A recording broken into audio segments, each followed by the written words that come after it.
ભરૂચ જિલ્લાના દહેજ આમોદ માર્ગ પર આવેલી ગોલાદરા ચોકડી ફરી એકવાર લોહીલુહાણ બની છે.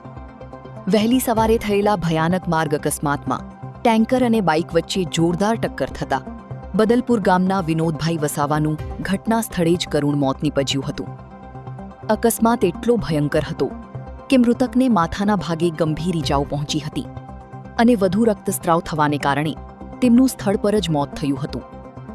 ઘટનાની જાણ થતાં પોલીસ દોડી આવી હતી અને મૃતદેહને પોસ્ટમોર્ટમ માટે મોકલી કાયદેસરની કાર્યવાહી હાથ ધરી છે. સ્થાનિકોના જણાવ્યા મુજબ ગોલાદરા ચોકડી વર્ષોથી અકસ્માત પ્રવણ સ્થળ તરીકે ઓળખાય છે. અહીં વારંવાર ગંભીર અકસ્માતો સર્જાતા હોવા છતાં આજ દિન સુધી કોઈ અસરકારક અને કાયમી ઉકેલ અમલમાં આવ્યો નથી. સ્થાનિકોના આક્ષેપ મુજબ રોડની હાલત અત્યંત બિસ્માર છે. પૂરતા રિફ્લેક્ટિવ સાઇનેજ અને ચેતવણી સૂચકોનો અભાવ છે. સ્પીડ કંટ્રોલ માટે અસરકારક વ્યવસ્થા નથી.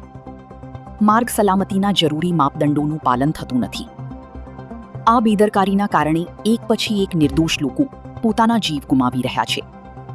આ અકસ્માત બાદ સમગ્ર વિસ્તારમાં ભારે રોષનો માહોલ જોવા મળી રહ્યો છે. લોકોનો સવાલ છે કે દરેક અકસ્માત પછી માત્ર તપાસ અને કાગળ પરની કાર્યવાહી થાય છે, પરંતુ કાયમી ઉકેલ ક્યારે આવશે? વધુ કેટલા પરિવારો ઉજળશે?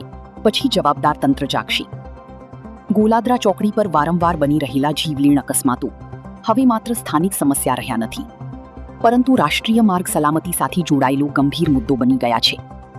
આવી પરિસ્થિતિમાં ભારત સરકારના માર્ગ પરિવહન અને રાજમાર્ગ મંત્રી નીતિન ગડકરીનું પણ આ ગંભીર મુદ્દા તરફ ધ્યાન જવું જોઈએ, જેથી સ્થળનું તાત્કાલિક નિરીક્ષણ કરીને કાયમી રોડ સેફટીના પગલાં અમલમાં મુકાય અને ભવિષ્યમાં વધુ નિર્દોષ લોકોના જીવ બચાવી શકાય.